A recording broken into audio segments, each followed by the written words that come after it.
This bonus episode is brought to you by FanDuel Sportsbook, the official sportsbook of Locked On. Make every moment more. Visit FanDuel.com/LockedOn today to get started. Many of our brackets are busted, but there are some heavy hitters still in play in the NCAA tournament as we head into the Sweet 16. Who has the easiest path? Who still has a Cinderella story to write?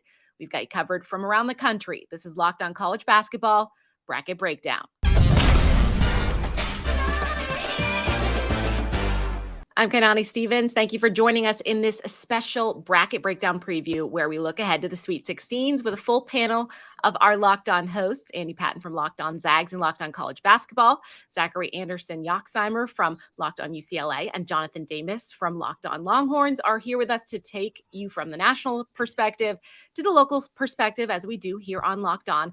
We're going to start off with that West region, kicking things off on Thursday in Vegas. UCLA and Gonzaga are facing off. That's a rematch of that very dramatic Final Four game in 2021 that I'm certain both fan bases are going to remember and think about going into this game.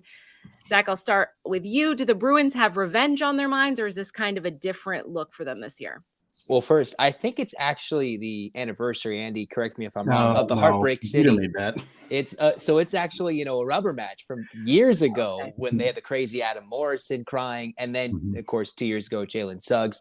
Do the Bruins have a chance? Absolutely. Looks like guys who are banged up are going to be ready to go. I've seen David Singleton walking around, Adem Bona no sling. So these guys will certainly be ready to play the Zags. Andy, the Zags got the best of them last time, but as they mentioned here, it's kind of a rubber match if you want to look at it that way, as Zach said. But what does it come down to this year in your mind? Is it Drew Timme? Is there something else? What's the X factor for you? It's hard to not start with Drew Timme. I think at the end of the day, for UCLA, figuring out how to stop him, how to slow him down, Adem Bona being healthy is a big factor for them. If he was still banged up with the shoulder injury, I think you'd be a lot more concerned for the Bruins. But Gonzaga's defense has not been great this year. So as great as Drew Timme is offensively, as many points as they're capable of putting up, UCLA is capable of putting up just as many, if not more. And Gonzaga doesn't have a Chet Holmgren to protect the rim and block shots the way that they did last year. And if Jaime Jaquez and Amari Bailey and those guys are able to get downhill, get towards the rim, I'm not sure Gonzaga is going to have as many weapons to stop them. So I think we could be looking at a pretty high scoring game, even though UCLA is a very good defensive team. I think both teams are going to put up a lot of points. Zach, is this stylistically the matchup that the Bruins would prefer? Is this something where they think they can play their own game, or are they trying to adapt a little bit to Gonzaga? Well, every game, it's a bit of, can the Bruins play defense, right? But the big thing is, can they handle Drew Timme? Can they handle the big in the post? Is Bona's shoulder good enough? Is it a Jaquez defensive matchup? Can they rebound the basketball, and can they stop Timme in the post? Will be two very big keys. So stylistically, UCLA only cares about, can they play defense and disrupt the opponent's offense? And generally, every time, they tend to do that. But it's going to come down to, can they hit the glass, and do they have enough big men to handle Gonzaga's Drew Timme? And I know they got other guys, but it really comes down to Timme in this one.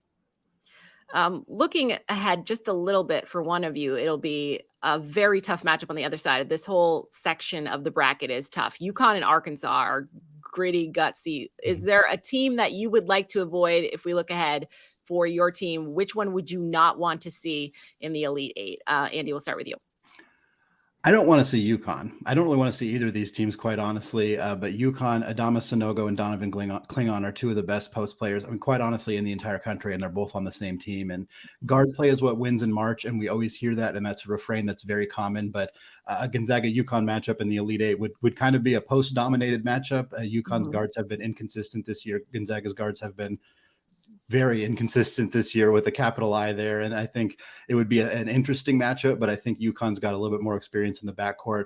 And I think Gonzaga would really struggle with Sanogo and Klingon in the front court. And I think Arkansas presents a unique matchup as well with really, really good defensive guards in Anthony Black and Jordan Walsh. And I think that would be a tough matchup, but UConn is playing really good basketball right now. And I know they were struggled earlier in the year, but I think if they beat Arkansas, they'd have a good chance against either Gonzaga or UCLA, quite honestly, in that matchup.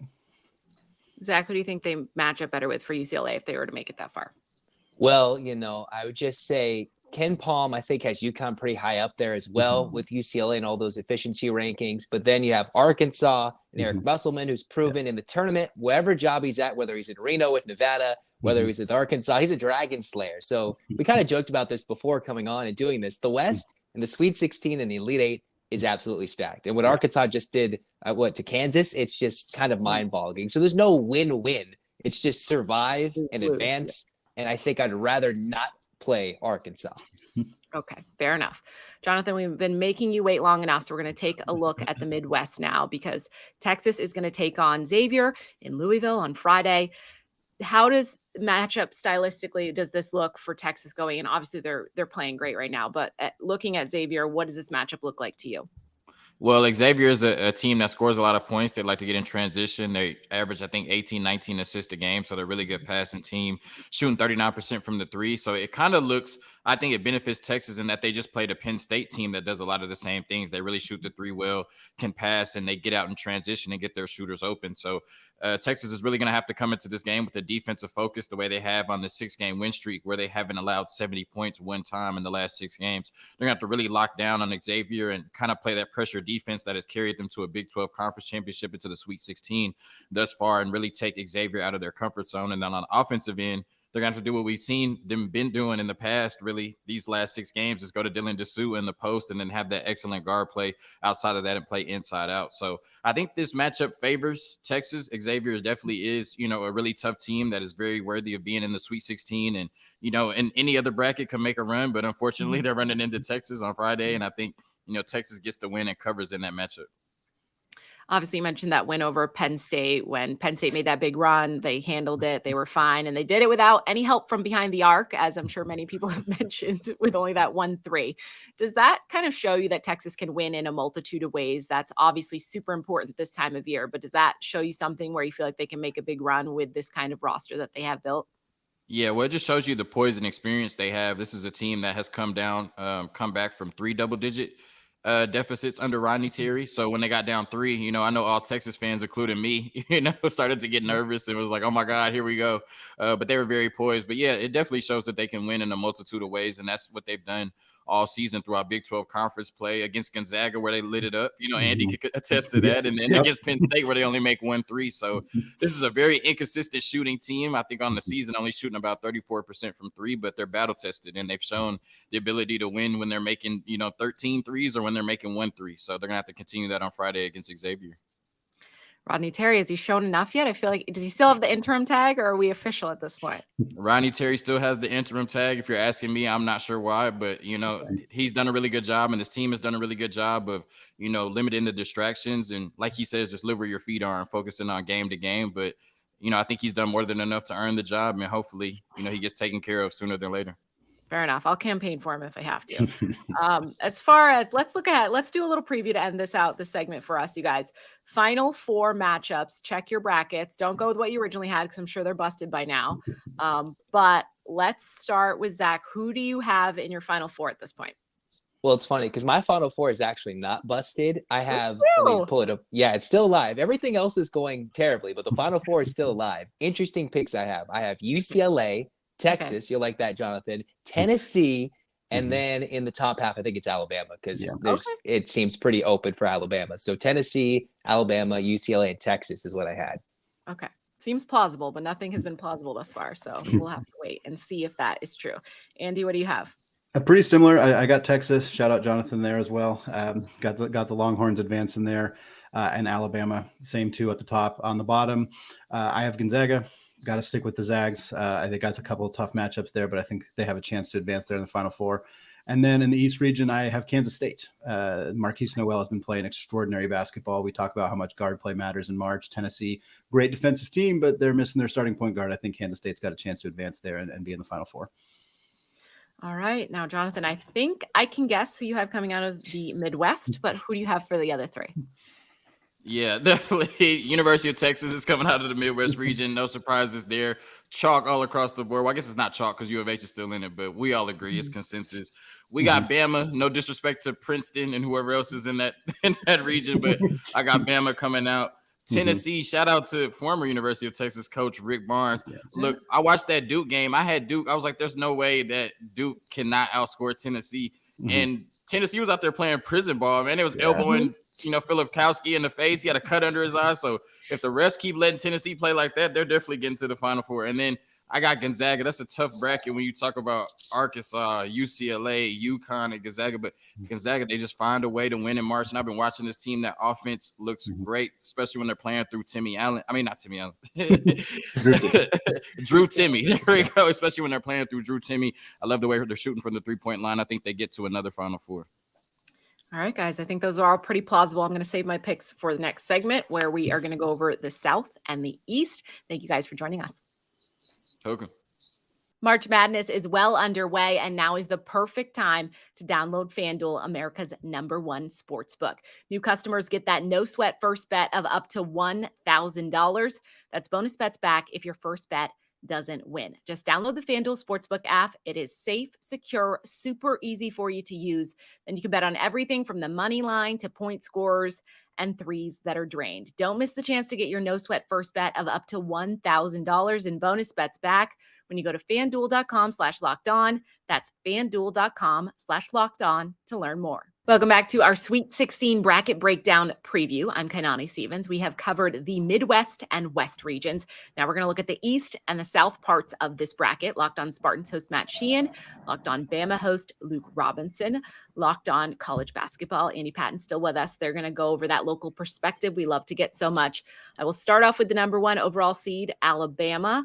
Alabama and Houston are the only ones still in it because Kansas and Purdue did not make it to the Sweet 16. So in that regard, Alabama has not looked super challenged. Their section of the bracket, you probably think I'm going to jinx you, Luke, but it doesn't look on paper that difficult. What's the biggest threat for them at this point? Probably complacency. And look, I mean, you could say that a couple years ago when Alabama was a highly seeded team, #2. They get UCLA in the Sweet 16. I know that was a COVID year. Everything was a little bit weird, but I remember distinctly I was in Colorado on a vacation, and I was listening to Sports Talk, getting ready for it. And everybody said, Alabama's going to come out of this bracket. There's no problem. I mean, all they got is UCLA, and then they'll beat Michigan because Michigan's not playing well, and da-da-da. Next thing you know, UCLA takes care of business. Really concerned about San Diego State because they have so much experience. I mean, they've got a lot of fifth-year guys, and they're a good ball club. They're a really good team. And then, look, even Princeton, I know they're a 15 seed, but not just anybody beats Arizona, right? And Missouri, who's been playing very, very well. I know Alabama handled them in the SEC tournament, but Missouri's been playing very well. Kobe Brown, first-team All-SEC, great player, and Princeton just dominated them. And on top of that, Creighton, who everybody had in the top 10 at the beginning of the season, they have a 6-game losing streak because people get sick and you had some other problems, maybe some injuries, and everybody thinks, Creighton's falling off. Well, they mess around and get a 6 seed. They're kind of like Michigan State. They're as dangerous as anybody as a 6 or a 7 seed. Andy, I'm going to have you chime in on behalf of the other 1 seed still in this, because Houston is, for a lot of the year was the overall #1 as well. They had some injuries. They have those guys back, seemingly healthy. How far can they go? But before they make the Final Four, they have to prove they're the best team in Texas and beat Texas. So can they make the Final Four? They got to beat Miami first. And quite honestly, that's a really tough matchup for them. Just from a guard perspective, Jamal Shed and Marcus Sasser are two of the best guards in college basketball. They're both on Houston. They're fantastic. But if you want to talk about elite guard backcourts, Nigel Pack and Isaiah Wong is fantastic. Jordan Miller's a really big impact player for the Canes as well. Norchad Omier being healthy. I think this is a really tough matchup for Houston. I think they're the better team, and I think that they will probably advance. But I thought Miami and Indiana was going to be a more competitive game than it was, and Miami really took care of the Hoosiers in that one. And if they play like that, I think they got a good chance of potentially upsetting Houston. If Houston does advance, tough matchup as well against the Longhorns. This is a very physical team. Houston's got playmakers. Jarris Walker is an absolute superstar forward for them. But I think that looking at the path right now, again, without trying to jinx Luke and Alabama, Houston's got a much more difficult path to get to the Final Four than the Crimson Tide do. I think they can do it, but I have Texas coming out of that region, and I think a lot of other people do too, and I can understand why. And very fair point. We don't want to overlook Miami because I think Isaiah Wong definitely going to be an X factor in that, because if we get first round Isaiah Wong, not great. If they get second round Isaiah Wong, very great. So we'll jump over and check in with Locked On Spartans, because I know you were very excited the last time I talked to you, and rightfully so. They're headed to Madison Square Garden. You know, that's always a big stage to play on. And Matt, when they make the Sweet 16, they tend to make deep tournament runs in general. So this is a positive sign for you guys. So going into this, what is the ceiling for them right now? Can they make another serious run at this? I think so. I mean, I went into that Marquette game saying that winner of this game, I think, is going to head to the Final Four here. And, well, okay, I might have some pushback on that. I could absolutely see the Spartans heading to Houston. I mean, you got the coach for it, right? The guy that's been to 8 of these Final Fours. The guy that's been to 15 Sweet 16s. And when he gets to the Sweet 16, doesn't lose often. I think it's just 4 Sweet 16 losses. So, yeah, he knows what he's doing. He's in the Hall of Fame for a reason. But also, you have everything that you need for a March run. You have guard play, both offensively. Yeah, it goes without saying that they're pretty solid. Maybe they didn't show it the last 2 games, shooting a combined, 6 of 30 or 7 of 30 from 3. That didn't really necessarily show it, but the rest of the year, look, you're shooting 39% on the season. What impressed me most was the defense, though. You get Boogie Ellis of USC in round 1, has his worst game of the entire year. Okay, Big East Player of the Year, Tyler Kolek, another point guard from Marquette. You hit him in round 2. Arguably worst game of the year for him as well. And, okay, great. We get Marquise Noel of Kansas State up next. That's a 3rd dynamic guard in a row. Can you do a trifecta and do it 3 times in a row? Maybe. Michigan State has the dogs to do it. So, yeah, I mean, they just have the ingredients that you need. So, it's really hard not to get my hopes so high up, because when they get up there, it means you get hurt when it doesn't work out. But I could see it working out. Yeah. What's the scariest part about Kansas State? They're up first. So what's the scariest part about them? Is it the guard play? It's the guard play, and also Keontae Johnson as well. 6'6" guy. He could do it all. He had a great little career at Florida, and then obviously transferred to Kansas State, where he's picked up right where he left off. I mean, health scare and everything. I mean, he is, great from beyond the arc. He's great inside the arc. So, yes, Michigan State does have a guy they can throw on him. They have Malik Hall, who plays solid defense. He still has a little lingering foot injury that is holding him back from being that true great defender that he once was. And then Jaden Akins as well, but he gives up 2 inches and almost 40 pounds. So that's who scares me. Don't get me wrong. Like, I'm terrified of Noel as well, but at least you showed that you could limit what a guard can do. Again, can you do it for a 3rd time? And also Keontae Johnson. Like, yeah, that's a tough cookie to limit. We'll see. Fair enough. We'll stick in the East. Andy, I want to get your perspective. Tennessee technically wasn't an upset, but kind of felt like an upset. They took out Duke in a really physical game, which I think anyone that doesn't like Duke probably liked to see, because it was fun to watch. Can they make it to the Final Four? Can they make it out of this section of the bracket? I wouldn't have said yes a while ago. I was pretty down on this team. I know a lot of people had them as a first-round upset to the Ragin' Cajuns. I figured they would advance there. I thought they were going to fall to Duke. Duke was playing extremely good basketball coming into the tournament.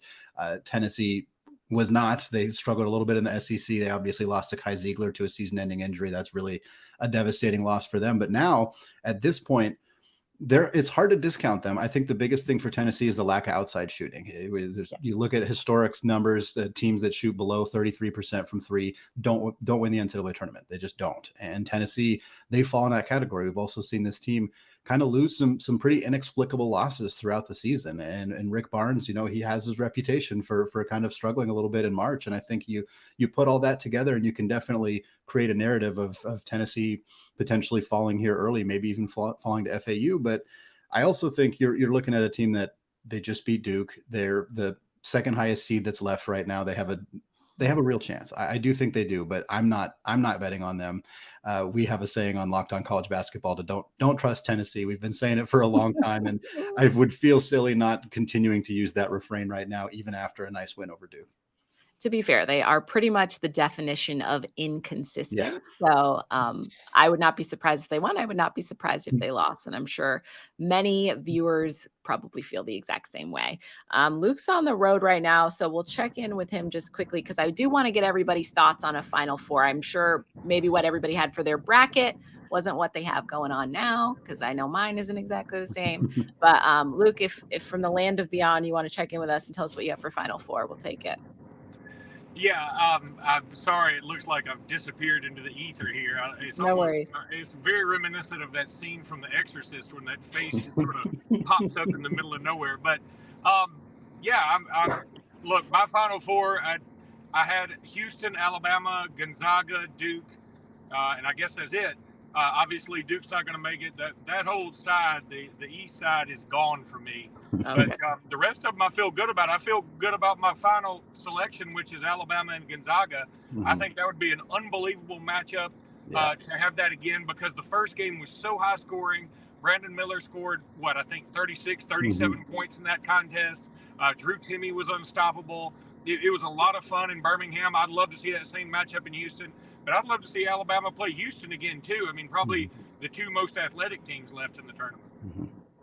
Fair enough. Andy, you went over yours a little bit more, but who, if Gonzaga makes it, who would you prefer them to be playing? Would you like to see the Bama again? Yeah, give me Bama. I mean, yes, I think it'd be fun if Kansas State made it, just from the perspective of them being picked to finish last in the Big 12 and making it all the way to the national championship. I would prefer to play Kansas State from a likelihood of Gonzaga winning perspective as well, although I think those teams are both very good. But give me Gonzaga Bama. I think that'd be so much fun. I say now that I could stomach losing, but if Gonzaga loses 3 times in the national championship in a 6-year span, I don't know if I could actually take it. But that would be, as Luke said, it'd be an extraordinarily high-level basketball game. Trying to get away from that. Always the bridesmaid, never the bride. Yes, exactly. Right? Yeah, we don't need to be the Bills in the 90s. I want to actually no win one one. wants that. No one wants that. Matt, what do you have for your Final Four? Either what you had on your bracket or what you have now. I will take either. Oh, the bracket looks great. I still got all 4 of my teams in play. No. I do have Alabama, and I'm going to go crazy. I'm going to stick with Alabama here. I also have Xavier on my bracket, but can I just change that right now to Houston? And it's not because of anything Xavier did or didn't do. Houston in the second half of that Auburn game looked like they could get the 3 seed in the Western Conference of the NBA. They looked unbelievable in that 20-minute span. So I got to go with Houston. I'm very chalky so far. And then I swear, Andy, I'm not pandering to you, but I am going to go Gonzaga out of that region. Making me nervous. Believe me. Yeah, and that's why I'm going to do what I'm about to do right now in the East region. And I'm going to go with Tennessee coming out of the East, maybe even Kansas State. I just know it's not going to be Michigan State. And am I saying that? Because reverse psychology? Yeah. Someone on this podcast, I don't want to name names, but someone here on this little conversation went 1-10 in their best bets last week at the end of their little podcast they do. So it seems to be whenever I say something, it doesn't necessarily always happen. So yeah, MSU, no shot whatsoever in the Final Four. But no, also on a real note, Tennessee, that looked like an organized gang fight with just an orange ball in the middle of the court. Their defense. They're number one statistically, and eye test, they even look somehow better. So I got to go with a tenacious defense. Even with Rick Barnes as head coach, I'm going against my own gospel, but I have to do it. So yeah, Tennessee out of the East, unfortunately. That'll be a fun one. In my not so expert opinion, most of my Final Four is still there. I had Bama, obviously, Houston, who I have as my winner. That's still in. You might not like this. I had Marquette going pretty far. I had my Final Four, and I was. So did I. Here we go. Yep. So I got busted there, and then I'm a Big East girl, so I had UConn in my Final Four too. So I still got a chance at this. We'll see, because UConn is very Tennessee similar. They'll have it or they won't have it. That will be very obvious when that game begins against Arkansas. So we guess we'll have to wait and see how things go, because we've had a ton of upsets. Thank you guys so much for joining me, and of course we will just look forward to those games this weekend. We're going to do some quick hits here for the hosts we didn't have with us live tonight. We'll start out with Locked On Vols. Eric Kane gives us his thoughts of the Sweet 16 matchup with FAU. I'm Eric Kane with Locked On Vols, and I think one of the most important things in regards to a Tennessee victory against FAU in the Sweet 16 is Tennessee has got to settle in a hurry. You've got to get off to a good start, all right? FAU loves to run. They love to pick up the pace. They like to shoot three-pointers. They're really efficient, one of the better efficient teams on the offensive end and the defensive end in the country, to be completely honest with you. They won 33 games. That's no shock. They are a good team and deserving to be in the Sweet 16, but I think it's imperative that Tennessee settles in early, gets off to a good start. Santiago Vescovi needs to lead this team, sink a couple early baskets. It'd be great if Josiah Jordan-James could kind of come to the party as well, but you can't afford to go into a scoring drought at some point in this game, a 6-minute scoring drought, a 4-minute scoring drought, ending the first half on a 7-minute scoring drought. We've seen that too many times. So settle in, get your feet under you, take control of this game, and hey, won't you steer into the narrative there from the national talking heads who have never watched Tennessee basketball at all this season? Play your dirty game of basketball, right? Or why don't you just continue to play physical like you've played all season long? And oh yeah, drawing the praise of those of Nate Oates when Tennessee beat Alabama, John Shire when Tennessee beat Duke, the Texas coach and Kansas and so on and so forth. That's Tennessee's brand of basketball. So settle in, get your feet under you, settle your offense, and play your physical brand of basketball. And I think those are some keys for Tennessee to go ahead and win this one. Tennessee right now, a small favorite, 4.5 at the spread at FanDuel.com. I like Tennessee and the points here, so give me Tennessee plus that minus 4.5. I like the Vols in this one. And for more on the Vols, stay tuned to Locked On Vols today and every day. Over in that very talented Midwest bracket, Alex Dono from Locked On Canes tells us how Miami can take out number 1 seed in that region, Houston. I am Alex Dono, host of Locked On Canes. Miami Hurricanes are in the Sweet 16.